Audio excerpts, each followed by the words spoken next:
হ্যাঁ বন্ধুরা, সঠিক শুনেছেন, অযোধ্যা ঘুরতে এলে আপনাকে খালি পেটে থাকতে হবে না। অযোধ্যা এমন একটি জায়গা আছে যেখানে আপনি দুবেলা পেট ভরে খেতে পারবেন, তাও একদম বিনামূল্যে। আজকের ভিডিওতে আমরা সেটাই দেখব। কিভাবে যাবেন, টিকিট কোথায় পাবেন, সম্পূর্ণ তথ্য দেওয়া হবে। তাই ভিডিওটি না টেনে সম্পূর্ণ দেখুন।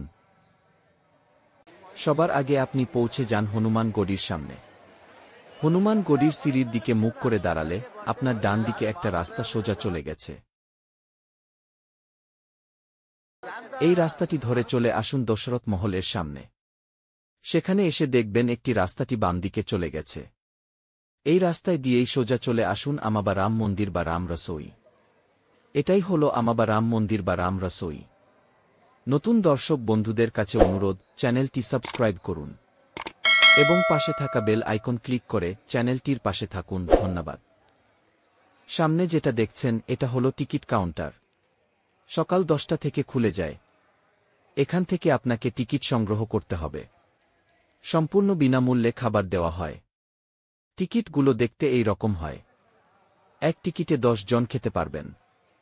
টিকিট কাটার সময় আপনাদের একটা আইডি কার্ড নিয়ে আসতে হবে। সকাল 11টা থেকে বিকেল 3টে পর্যন্ত প্রসাদ দেওয়া হয়। আবার রাত 7:30 থেকে 9:30 পর্যন্ত প্রসাদ দেওয়া হয়। টিকিটগুলো চাইলে আপনারা সকাল 10টার সময় কেটে নিতে পারেন। টিকিট ছাড়া প্রবেশ নিষেধ। সম্পূর্ণ নিরামিষ খাবার দেওয়া হয়। খাবারের মান খুবই ভালো। আপনারা যতবার খুশি খাবার নিতে পারেন। পেট ভরে খান। তবে খাবার নষ্ট করবেন না।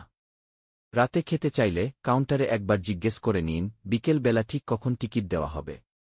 তবে হ্যাঁ, একদম বিনামূল্যে না খাওয়া ভালো। পারলে আপনার সামর্থ্য মতো সামান্য কিছু টাকা ওনাদের দান বক্সে দিয়ে দিন। থালাতে আপনি পাবেন লুচি, ভাত, সবজি, তরকারি, ডাল, সবজি, নিরামিষ পোকরা এবং শেষ পাতে চাটনি, পায়েস। এক কথায় অসাধারণ। খাওয়া শেষে এই আমাবা রাম মন্দির চত্বর ঘুরে দেখতে পারেন। ভিডিওটি ভালো লাগলে অবশ্যই বন্ধুদের সাথে শেয়ার করুন। কোনো রকম সাহায্য পেতে কমেন্ট করুন। ধন্যবাদ।